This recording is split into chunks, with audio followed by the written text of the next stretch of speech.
2024 was a year that happened to me, and things happened in that year. A lot of things, good things, bad things, and among those things was video games. I played a lot of video games in 2024, but I didn't make videos for every game I played, and then I realized like this is just taking up space on my hard drive. I should do something with it. So I'm gonna rip off every other YouTuber in the world and make like a top 10 video about my top favorite video games, because those videos are very easily digestible for mass audiences or whatever, you know, algorithm or whatnot. So here we go. Intro's over. All right, starting number 10. This is my first one, so don't judge me. All right, coming in at number 10 is Zenless Zone 0. Now, this is like something out of a nightmare. So this is what nightmares are like. Wait, Chief, you've never had one? No, never. To give a little backstory about why I like this game, when I was in high school, I played a game on my phone called Brave Frontier and Summoner's War. I liked the Brave Frontier way more than Summoner's War. More of the story of why I bring those two games up is because they're gacha games, just like Zenless Zone 0. Now, I may have a slight gacha game addiction. I did go through that with Genshin Impact. Do you think I have an addiction to Genshin Impact? Yeah. Zed, do you remember we worked at Home Depot? All those nights. You used to call me and tell me because you be at work or doing something. You'd be like, get on my account and do my dailies. Okay. So you could have Primo Gems to do what? Buy people or weapons. Because you didn't want to spend real money. You were trying to avoid the whole problem. But eventually caught up to you. When you ran out of the free stuff. You had to open that wallet. Oh, so I don't have an addiction. You do have an addiction. Okay, you do have one. There you go. Strong one. But I think you broke it. Why do you think the addiction was broken? Because you deleted the game. Oh, okay, yeah. I could have went a different route with it, but I chose, you know what I'm saying? I chose to be good on the dead homies. There you go. Gun boy in the corner right there. There you go. Northside Long Beach. Northside Long Beach. Genshin Impact is a game that I fell out of love with, mainly because the story is just annoying. Everybody in the game is just so fucking likable that it actually annoys me, and they treat the main character of the game as the most likable human to walk through. Zenless Zone 0 kind of counteracts this problem a little bit by not allowing the story to focus all the time on the two main characters, by having events happen outside of them that they aren't always present for, to give characters more depth. And I fuck with that. Just off that alone, the combat is way more interesting than Genshin Impact in terms of like how action heavy it is. The only downside is it's a gacha game. That's the only one, and it appeals to a certain fan base of people. The final act begins now. All right, coming in at number 9. So I did not expect this game to even come across my mind as a game that I actually enjoyed this year. Marvel Rivals was different. Can y'all stop letting Liu Kang walk up and kill me? Oh, he's literally just standing on the roof waiting for me to spawn and kill me. Oh my fucking gosh. In like a good way. Like usually when any game that is a clone of another game comes out, even if it is made by a reputable studio or a studio with a name for itself, I just kind of throw it away as garbage, because we already have this game, aka Overwatch, and you either really love it or you really hate it. That's my understanding of Overwatch. Never played it myself. That's just how everybody describes it to me. And Marvel Rivals is like a game that is fun for all ages, like casually, I guess. I haven't played the ranked. I don't want to ruin my experience or ruin the fun that I have had on this game, so I'm just gonna leave that right there. If I'm not MVP, I'm turning this shit off. Okay, I did my part. If I win MVP, I was finna turn this shit off. This shit was finna go right the fuck off. Cause I was out there, I was healing everybody and their cousin and killing people. All right, Number 8 is Loot River. Now, Loot River made it on this list simply because it was super interesting to me. Now, I did play Loot River like really early in 2024, so a lot of the bits of the game are kind of lost to me. But I remember like the traversal system was really cool. Like you have to use the raft pieces to move around. How the story works is more centered around trying to find the best way to conquer the game your way, which is a very interesting take, because you know a lot of games tell you to play your way, and you all just end up funneled using the exact same builds for the exact same fights over and over again. I'm looking at you, the first descendant. I have made a lot of videos on my YouTube channel. Don't know how many. I've recorded a lot of audio to make videos. Don't know how many. But what I can tell you is my most successful video is the stupid ass Lord of the Fallen's game that people always bitching about in the comment section that I'm not gonna reply to ever. And my least watched video, or a video that has absolutely 0 views as of this moment right now, is Figment. Figment is my number 7 game. This game is fun. Like, fuck everybody that did watch my video. Even if you're my family or my friend, fuck you, because that video was good, I think.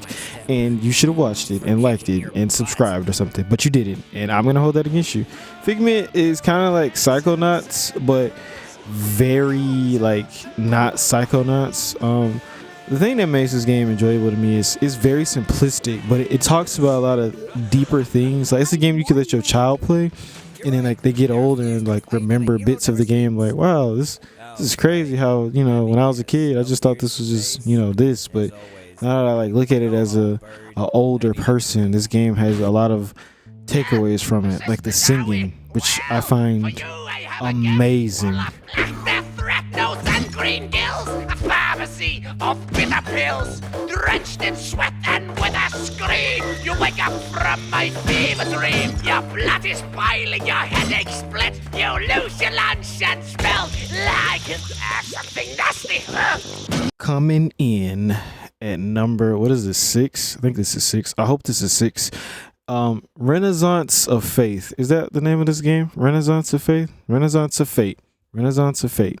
This game I bought this game on my PlayStation 4 like in 2017 when I was working at McDonald's. That's how long I've had this game. And I tried to play it a little bit thinking that it worked like every single RPG I've ever played in my life. You know, just, you know, kind of grind little guys and then, you know, you'll be able to just do whatever you want to do. But I just literally did not understand how to play the game. And mind you, like the PS4 was more so like my first real modern day gaming device when I first got it, like outside of my Xbox. So I didn't really understand a lot of fundamentals of RPGs at that point. Like I didn't really have that many under my belt, so I didn't understand the game, and so I just kind of said fuck it. But this year I decided to download this game and play it, and it is amazing. The storytelling is probably one of the more vague, nuanced things about this game, which I like. Because if you've ever played an RPG game, or shit, almost any game, everybody feels the need to do a lot of circumlocution, or they do this thing where they over explain everything to the point that you no longer care about it, because, you know, you're a person, and inference is a thing that all people are capable of doing. So a lot of the story is inferred. And it just talks about a lot of different things, like and the structure of their society, these gears, life and death, and it was fun and pleasant. Like I enjoyed this game greatly. Like I played it almost every night before I went to the gym.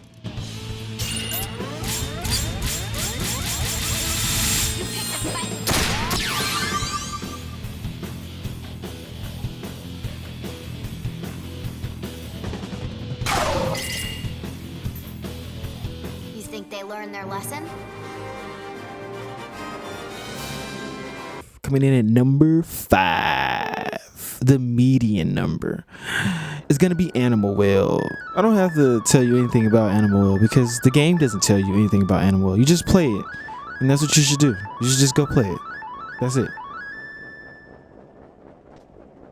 Number 4 is the best. Oh shit! I dropped my mouse. I'm pretty sure that picked up, but anyway, number 4 is the best agent on Codename Kids Next Door, and also number 4 on this list is Sea of Stars. Now, when Sea of Stars came out, I remember Benny vividly being like, "You should download this game because it seems like something you would play." And I told him, "Ha ha ha! I already downloaded it because it is something I would play." Sea of Stars is amazing. Just gameplay wise, it's the most interactive turn-based RPG I've ever had the pleasure of playing in my life. It actually makes you want to pay attention to the battle. Now, games like Persona and Shin Megami Tensei or Octopath Traveler, turn-based combat can get a little stale after a while. Now, where Persona picks this up is by allowing you to insta-kill enemies, and in Shin Megami Tensei, after you hit a certain level, enemies run from you. I have not played Octopath Traveler long enough to understand how their combat system progresses to give a damn, but this game is good. Like, combat amazing, the story is good, how the story progresses is good. There's, obviously like alternate endings. There's so many little fun things that happen, like when you transition worlds for the first time. It's showing how they're transitioning from a 2-dimensional plane to a 3-dimensional plane back to a 2-dimensional plane, which is like a unnecessary thing to put in a game, but it just shows how passionate the creators of this game were to include something just that little or meticulous. This game was amazing. I loved it. It was cool.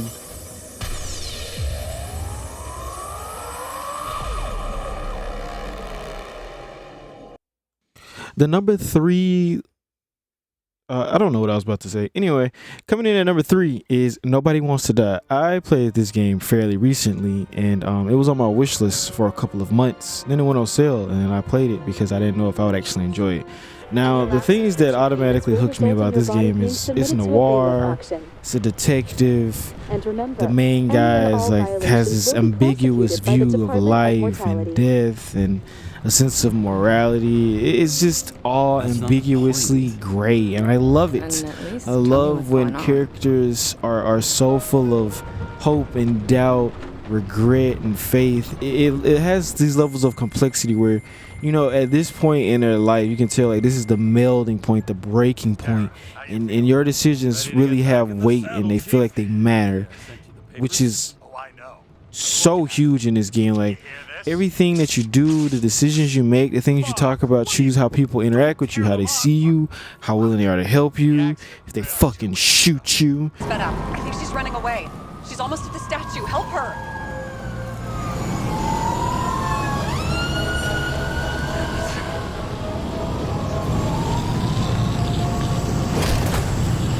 Tara? I couldn't believe when the system spat out your name. You just happened to be in the middle of this shitstorm. Damn you. I don't have time for this anyway.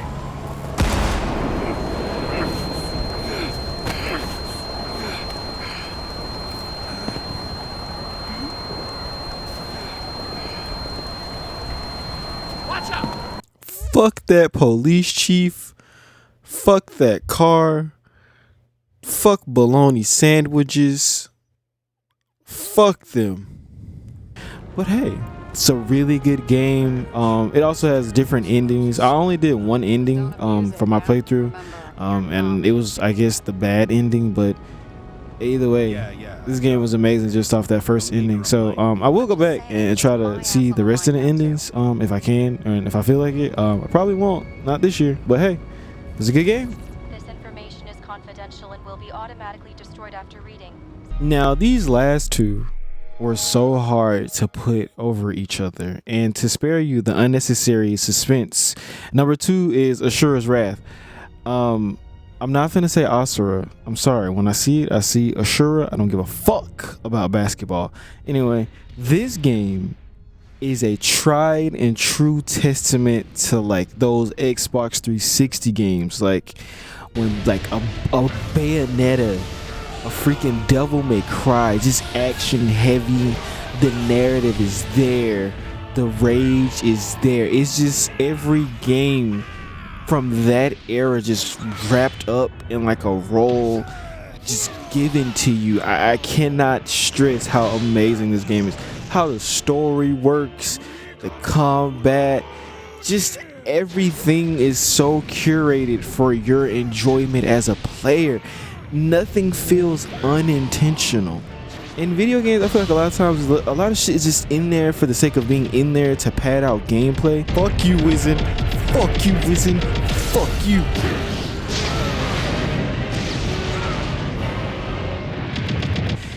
This game isn't that. It's just straight action. Just next episode, next episode, next episode, next episode. There's no go find 10 fucking eggs so you can get the fucking egg sword so you can be the executioner. None of that bullshit is here.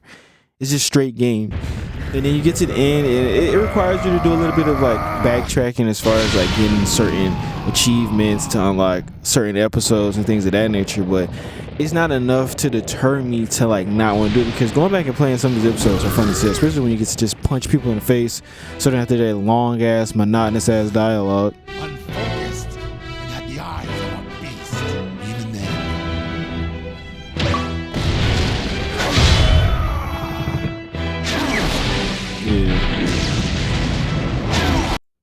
All right, coming in at number 1, because you can easily skip through this video and see what it is. There's no point in me basking in its glory and stroking its aforementioned spot in this long ass list, in this probably long ass video.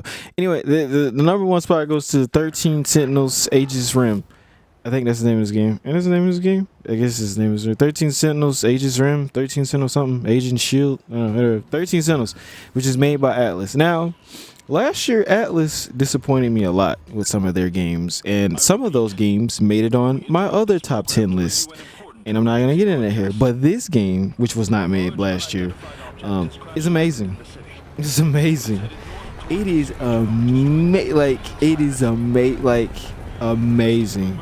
I love a game that knows how to just grab you by your balls and just make you want to know more, explore more, and see the interconnective of it all. Like, that is this game. It's so many branching timelines, so many branching pathways, so many things to interact with. Interacting with something might lead to something else. Not interacting with that thing might lead to something else.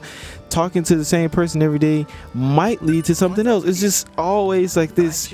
You wanna try every little thing to see what's gonna happen, to see what somebody has to say or what somebody's gonna do. It's amazing. Your forehead. Did it just light up? Sorry, but you shouldn't touch it. What the? My hand's lighting up too. No. What's going on? This is bad. Sentinel number 13, transmitting. Don't tell me. Are you? What was that? Over there. Wait, what the heck? Is that a robot? He summoned a sentinel. Wait. It looks different. That's a robot from that movie. You idiot, what are you doing? Send that thing back. I did that? Okino's damn code. He added a forced activation protocol. Well, this'll be interesting. Are you? You leave me no choice. I'm gonna need you to forget about this for now. Shiba-kun? It's delivered so well. The character designs are really good for like the type of story they're going for, with the type of artistry they're going for. The one thing that kind of took me a minute to get into as far as this game was concerned was the combat. At first, I kind of looked and I was like, oh, I don't think I'm gonna enjoy this. It's fun. It's amazing. Like, strategically placing your units and then understanding that each unit has a different strength and combat weakness. Some units are super mobile and are good at attacking flying units, but some units are super slow, but they pack a punch or they have a bigger radius. It's just trying to figure out which one of those things works best for each mission, while also trying to, like, you know, meet those mission objectives by using a certain combination or a certain person. I was like, this is way more interesting than I gave it credit for. It scratches like all the itches I want from a game. Really good narrative, really interesting characters, even like some of the characters that I found to be like, you're annoying. I still want to know more about them and their place in the story, because everybody's here for a reason. And just like with Asura's Wrath, like nothing is happening for the sake of, oh, this just needs to pad out more gameplay time or more runtime. Everything is just there for you to interact with for the sake of you as a player, because it's a fucking great game. What? But the whole spy thing's kind of a stretch. I don't need to steal any secrets on the Sentinels. So yeah, this is my list. Like, comment, subscribe or something. This 2025, whatever. I'm gonna have to edit all this bullshit. I'm not excited. I'm not excited at all. I appreciate you watching my videos. If you don't, well, you wouldn't know, because you wouldn't have watched the video. It's a dumbass thing to say. Like, you know how some people be like, "Oh, if you don't watch it, fuck you." You're pretty much talking to the people who watched it. So like, nobody who didn't watch it would hear you say fuck you. And then if they did hear you say fuck you, they clearly watched it. That's a very redundant statement. The video ends now.